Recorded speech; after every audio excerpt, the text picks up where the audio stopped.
Welcome to QLM Business News. And now for today's news stories. Bank of England cuts interest rates to 5% amid inflation control efforts. The Governor of the Bank of England has described the recent decision to reduce interest rates as a significant moment, while cautioning the public against expecting further rapid reductions in the near future. In a closely contested decision, the bank lowered rates from 5.25% to 5%, marking the first reduction since the onset of the pandemic in March 2020. Interest rates influence the cost of borrowing from high street banks and moneylenders for mortgages and credit cards. Andrew Bailey, the bank's governor, stated that decreased inflation had allowed for the rate cut but emphasized to the BBC that the mission was not yet accomplished. He added that policymakers must ensure inflation remains low and avoid reducing rates too quickly or excessively. Interest rates have risen over recent years as the bank has struggled to control soaring prices, impacting household finances despite improved returns for savers. The reduction to 5% means homeowners with tracker mortgages will see immediate reductions in their monthly payments, while those on variable rate deals may also benefit. However, homeowners with fixed-rate mortgages still face the prospect of higher rates when their current deals expire. Consumer confidence boost. There is hope that lower interest rates will boost consumer confidence, which has been subdued.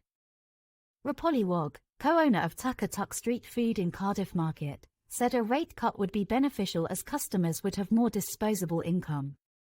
Despite recent business growth due to warmer weather, some customers still spend cautiously and discuss mortgages and expenses. Future rate cuts.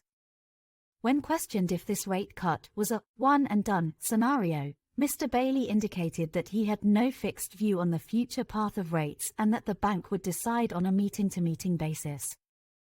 Financial markets predicted a 75% chance of another rate cut in November, following the Labour government's first budget at the end of October.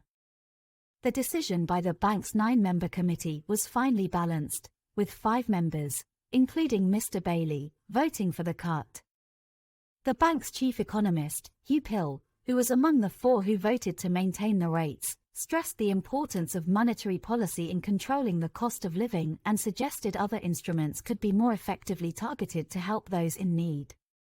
Mortgage challenges ahead. While the rate cut provides relief for some homeowners, the Bank of England warned of future challenges for others.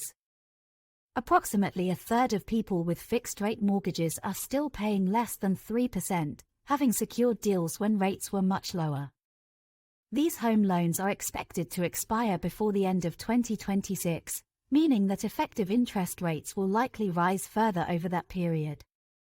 Inflation and wage growth. The inflation rate, which measures the pace of price increases for goods and services, hit the bank's 2% target in May and has remained there. However, core inflation, which excludes volatile elements like food and fuel prices, remains relatively high. The bank anticipates inflation to rise in the second half of the year as energy bills increase during colder months. Although wage growth has slowed, it will continue to be monitored by the bank. Public sector pay rise. The bank does not expect the recent public sector pay rise promised by Chancellor Rachel Reeves to significantly impact inflation. Ms. Reeves confirmed wage increases between 5% and 6% for public sector staff, including NHS workers and teachers. Mr. Bailey suggested these increases would have a very small effect on inflation. Ms. Reeves welcomed the rate cut but noted that millions of families still face higher mortgage rates due to former Prime Minister Liz Truss's mini-budget.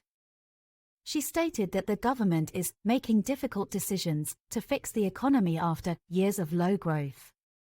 In contrast, former Conservative Prime Minister Rishi Sunak criticised Labour's inflation-busting public sector pay rises, claiming they could jeopardise further rate cuts. On Monday, Ms. Reeves claimed the previous Conservative government had left a £22 billion black hole in public finances, which the Conservatives have denied, accusing Labour of setting the stage for tax increases. The bank confirmed it had been briefed by the Treasury about these figures before Ms. Reeves made her statement in the House of Commons. This news story is brought to you by QLM Business News, your digital media channel. Visit qlmbusinessnews.com for more business news stories. Also follow us on Facebook, X, and YouTube.